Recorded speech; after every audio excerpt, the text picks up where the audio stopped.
15 কাঠা জমি তার পানির নিচে তলায় গেছে। মানুষের হয়তো দুঃখের শেষ নাই। এবার মানুষ ধান কাটতে পারে নাই।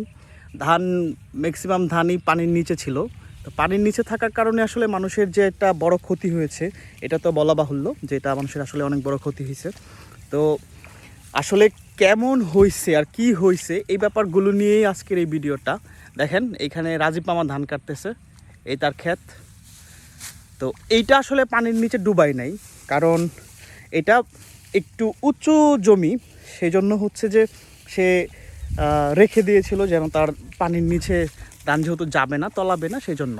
কিন্তু আমার পিছনের যদি অংশগুলো দেখাই, যে ওই পাশে যে অংশগুলা, এই অংশগুলো যদি আমি আপনাদেরকে নিয়ে কথা বলি, তাহলে কিন্তু বলতেই হয় যে মানুষ এবার সবচেয়ে কষ্টে কাটাইছে। এবার মানুষ সবচেয়ে বেশি কষ্টে দিন কাটাইছে, কারণ হয়েছে যে তাদের যে এত টাকা পরিশ্রম, এত টাকা খরচ সব বিফলে চলে গেছে। কারণ আমি ঘামতেছি, কারণ হচ্ছে যে সকল ধান ক্ষেত পানির নিচে তলায় গিয়েছিল। তো এই যে আশাত আসতেছে, আশাত হচ্ছে ধান কাটে প্লাস ধান হচ্ছে যে মাথায় করে নিয়ে যাচ্ছে। মানুষের যে আসলে কষ্ট দুঃখ, এটা আসলে তো বলে বোঝানো যাবে না। আর এই দুঃখকে মানুষ কীভাবে ব্যাখ্যা করবে আমার আসলে জানা নাই। তবে এই দুঃখের পিছনে সৃষ্টিকর্তার হাত আছে। তো সৃষ্টিকর্তা যা করেন সব ভালোর জন্যই করেন। এই যে রাজীব মামা ধান কাটতেছে। মামা কি অবস্থা? তাকাও নি এদিকে। কয় কাঠা জমি তোমার পানির নিচে গেছে?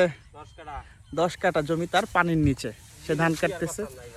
তো তাদের যে ইন্টেনশন, তারা বলতেছে যে এই মুহূর্তে তারা আর মানে আমাদের গ্রামের ভাষায় বলে এটাকে গৃহস্থী, তারা গৃহস্থী করবে না। গৃহস্থী কেন করবে না? এর কারণ হচ্ছে যে প্রত্যেকটা ধান ক্ষেত পানির নিচে তলায় যাচ্ছে। আমি জানি না, এটা হয়তো আবহাওয়ার পরিবর্তনের কারণে এরকম বৃষ্টি হয়, বৃষ্টি হয়ে তারপর ক্ষেতগুলো তলায় যায়, এরকম হইতে পারে। দেখেন আমি হাঁটতেছি ধান ক্ষেতে, এটাতে যেহেতু উঁচু জমি, তো উঁচু জমির কারণে হয়তো এখানে এত বেশি পরিমাণ পানি নেই বা তলায় নেই ক্ষেতটা। আসাদ, তোমার সাথে একটু কথা বলবো। আসাদ, বলো তো, তুমি যেহেতু ধান কাটছো এতদিন পর্যন্ত, মানুষের কি অবস্থা? কি খুব খারাপ অবস্থা? এদিকে আসো তো, বলো তো একটু কি হয়েছে মানুষের। মানুষের সবার ধান কি তলায় গেছে? তোমার কতগুলা ক্ষেত তলাইছে? আমার 15 কাঠা জমি তলাইছে। আচ্ছা, এই হচ্ছে আসাদ, আমারই এলাকার ছেলে, আমার ভাই। তো এই আশাদেরই সে সবসময় গৃহস্থী করেই খায়। আর আশাদেরই 10 থেকে 15 কাঠা জমি তার পানির নিচে তলায় গেছে। যে একটা মানুষের, আমি একটু বলি, যদি খরচের ডিস্ট্রিবিউটটা করি, তোমার ফার্স্টে কি চইতে হয়, তাই না? জ্বালা কিনতে হবে, চইতে হবে, তারপর ঘাস বাছতে হবে, তারপর সার দিতে হবে, নানান খরচ মিলে তোমার কি পুষে? তার মানে হচ্ছে গৃহস্থিতে লস। তা এই যে আশাদের যে মানে সে এখন ধান কাটতেছে এইখানে, তো তার যে গৃহস্থী করছিল সেটা থেকে পুরোপুরি সে কি লসের মধ্যে আছে, তাই না? তুমি কি ধান ঘরে তুলতে পারছো না? এটা হয়তো নিয়তির খেলা। সৃষ্টিকর্তা কিভাবে তৈরি করছে সব কিছু হয়তো সৃষ্টিকর্তাই ভালো জানে। তবে এবার যে ক্ষতিটা হয়েছে মানুষের, আমার মনে হয় যে অনেক বড় একটা ক্ষতি হয়ে গেছে, তাই না? অনেক বড় ক্ষতি হয়েছে। অনেক বড়। তোমার কেমন টাকা লস হইতে পারে এই 15 কাঠার মধ্যে? মানে 5 মণকে ধান হওয়ার কথা ছিল, তাই না? 20-30 হাজার টাকা লস, মানে তার মিনিমাম 30,000 টাকা লস হয়েছে।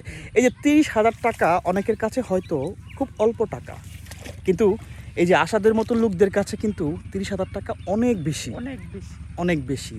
সে দিন আনে দিন খাবে, সে কাজ করলে টাকা আসবে, এবং সেই টাকা খরচ করে ধান রোপণ করবে, সেই ধান আবার পানির নিচে তলায় যাবে। তুমি আর পুরো ধান কাটতে পারো নাই না? না। ও আচ্ছা।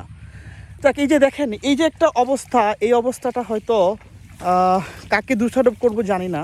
সৃষ্টিকর্তাকে দোষারোপ তো করাই যাবে না, কারণ উনি যা ভালো মনে করেন তাই হয়।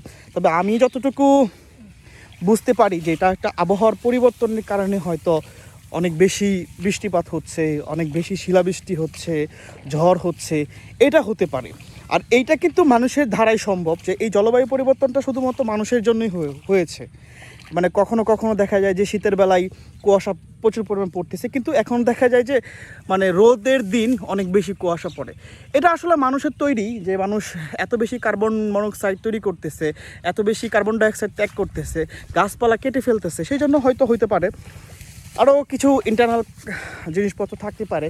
তবে আমি যেটা নিয়ে কনসার্ন, যে যেহেতু মানুষের এবার পানির নিচে সব তলায় গেছে, এই ব্যাপারটা নিয়ে আমি একটু কনসার্ন, যে যারা মানে সরকারের প্রতি এবং যারা ঊর্ধ্বতন কর্মকর্তারা আছেন আপনাদের প্রতি আমার আকুল আবেদন থাকবে, আপনারা এই ব্যাপারগুলো দেখবেন। যারা হতদরিদ্র কৃষক তাদের পাশে দাঁড়াবেন, তাদেরকে যতটুকু পারেন সহযোগিতা করবেন।